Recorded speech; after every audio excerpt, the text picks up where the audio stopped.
नमस्कार दर्शक बंधु काली ओडिशार पाणीपाग केमिति रहिबो केउं जिल्लारे वर्षा वज्रपात घड़घड़ी जोर पवन और प्रचंड खरा संभावना रही केउं जिल्ला को जारी होइछि येलो और ऑरेंज वार्निंग। वीडियोटी भल लगिले लाइक करंतु एवं चैनल को सब्सक्राइब करी बेल आइकन दबांतु जहा द्वारा समस्त पाणीपाग अपडेट सबुठारु प्रथमे आपनक पाखकु पहुंची पारिबो। आसंतु जानिबा आईएमडी रो पूर्वानुमान अनुसार कालीर संपूर्ण पाणीपाग अपडेट। भारतीय पाणीपाग विभाग पक्षरु प्रकाशित उपग्रहरु मिलिथिबा चित्ररे उत्तर पूर्व और मध्य भारतर विशाल अंचल उपरे घन वर्षाकारी मेघ सक्रिय थिबा देखा जाउछि।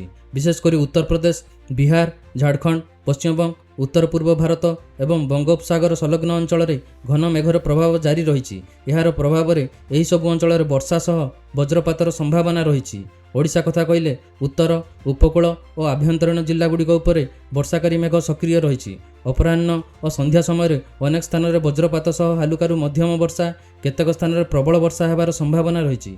पाणीपाग विभाग पक्षरु सुंदरगढ़, झारसुगुड़ा, संबलपुर, देवगढ़, केन्दुझर, अनुगुड़, बौद्ध, मयूरभंज, बालेश्वर एवं भद्रक जिला हलदिया सतर्क सूचना जारी रही। यह जिलागुड़िक घंटा प्रति 30 ରୁ 40 किलोमीटर बेगर झटका पवन सह वज्रपात होबार आशंका रही। सेहीपरि उपकूल ओडिशार किछि अंचल में समुद्रରୁ आसुथिबा आर्द्र पवन जोगु पाग परिवर्तनशील रहिबो। तेणु संध्या समय हठात वर्षा आरंभ होबार संभावना को एड़ाई हेब नाही। राज्य में मौसुमी वायु सक्रिय रहिथिला बेले उत्तर भारत उपरे लघुचाप क्षेत्र प्रभाव जारी रही। भारतीय पाणीपाग विभागर सूचना अनुसार मौसुमी अक्षरेखा वर्तमान श्री गंगानगर, रोहतक, मध्य उत्तर प्रदेश लघुचाप केन्द्र गोरखपुर, मुजफ्फरपुर देई मिजोराम अभिमुखे विस्तारित रही। यार प्रभाव में ओडिशा रे वर्षा पई अनुकूल परिवेश जारी रही। गत 24 घंटे राज्यर विभिन्न जिले में हालुकारु मध्यम वर्षा होइथिला बेले सुंदरगढ़ जिलार केतेक स्थान में प्रबल वर्षा रेकर्ड करा जायछि। सर्वाधिक वर्षा सुंदरगढ़ जिलार गुरुंडिया 7 सेंटीमीटर रेकर्ड होइछि। यह छड़ा रायगड़ार गुणुपुर में 5 सेंटीमीटर, नवरंगपुर पापड़ाहांडी और तेंतुलीखुंटी, कोरापुटर कोटापड़ा 4 सेंटीमीटर लेखाएं वर्षा होइछि। गंजाम, मालकानगिरी, संबलपुर, रायगड़ा, कलाहांडी एवं मयूरभंज समेत अनेक जिले में भल वर्षा रेकर्ड करा जायछि। तापमात्रा कथा कहबाक गले राज्यर समतल अंचल सर्वाधिक तापमात्रा 35.5 डिग्री सेल्सियस नयागढ़ में रेकर्ड होइतिला बेले सर्वनिम्न तापमात्रा 19.8 डिग्री सेल्सियस बौद्धरे रही। आगामी दिन में मध्य मौसुमी वायुर प्रभाव जारी रहिबो। फल राज्यर विभिन्न अंचल में वज्रपात सह वर्षा एवं केतेक स्थान में प्रबल वर्षा हेबार संभावना रही। चलंतु एबे नजर पकाइबा ओडिशार आसंता 11 जुलाई पाणीपाग स्थिति उपरे। भुवनेश्वर आंचलिक पाणीपाग केन्द्र पक्षरु 11 जुलाई सकाळ 8:30 ରୁ 12 जुलाई सकाळ 8:30 पर्यंत पई जारी होइतिबा पूर्वानुमान अनुसार राज्यर किछि उत्तर और उत्तर पूर्व जिला पई येलो वार्निंग जारी करा जायछि। सुंदरगढ़, केन्दुझर एवं मयूरभंज जिलार केतेक स्थान में वज्रपात सह वर्षा हेबार संभावना रही। यह सह घंटा प्रति 30 ରୁ 40 किलोमीटर बेगर झटका पवन बहिपारे। विशेषकर अपराह्न और संध्या समय पाग हठात बदली जाइपारे। वज्र घड़ीघड़ी सह स्वल्प समय पर प्रबल वर्षा होइपारे। तेणु संपृक्त जिलार लोक मानकु वज्रपात समय खोला पड़िया, गछ तले किंबा विद्युत खुंट निकट में न रहिबाकु परामर्श दिया जायछि। कृषक माने चाष काम करिया पूर्वरु पाणीपागर सर्वशेष स्थिति जांच करंतु एवं पशुधन को सुरक्षित स्थान में रखंतु। अन्यपटे राज्यर अवशिष्ट समस्त जिला पई वर्तमान कौनसी विशेष सतर्क सूचना जारी होई नाही। तेबे स्थानीय पागर प्रभाव में केतेक स्थान में हालुकारु मध्यम धरणर वर्षा सह वज्रपात होइपारे।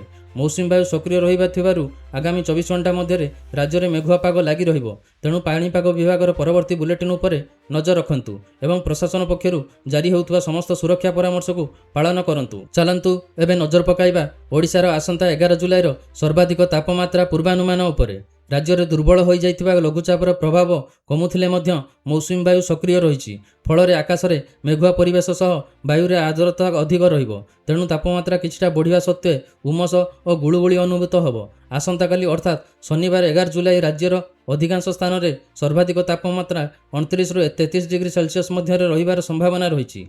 उपकूल ओडिशार भुवनेश्वर, कटक, भद्रक और आखपाख अंचल में दिनर सर्वाधिक तापमात्रा 32 ରୁ 33 डिग्री सेल्सियस मध्य रहीपे। पश्चिम दिगरु घंटा प्रति प्राय 16 ରୁ 19 किलोमीटर बेगर आर्द्र पवन बहिबारु उमस बेसी अनुभूत हेब। फल अनुभूत तापमात्रा 35 डिग्री सेल्सियस पाखापाखि लागिपारे। अन्यपटे भुवनेश्वर आंचलिक पाणीपाग केन्द्र पक्षरु सुंदरगढ़, केन्दुझर, मयूरभंज जिलागुड़िक वज्रपात सह वर्षा एवं घंटा प्रति 30 ରୁ 40 किलोमीटर बेगर झटका पवन बहिपारे। यही अंचल में दिनर सर्वाधिक तापमात्रा 29 डिग्री सेल्सियस पाखापाखि रहिबार संभावना रही। सेहीपरि राज्यर अन्यान्य जिले में स्थानीय पागर प्रभाव में हालुकारु मध्यम वर्षा ଓ ବଜ୍ରପାତ ହେବାର ସମ୍ଭାବନା ରହିଛି।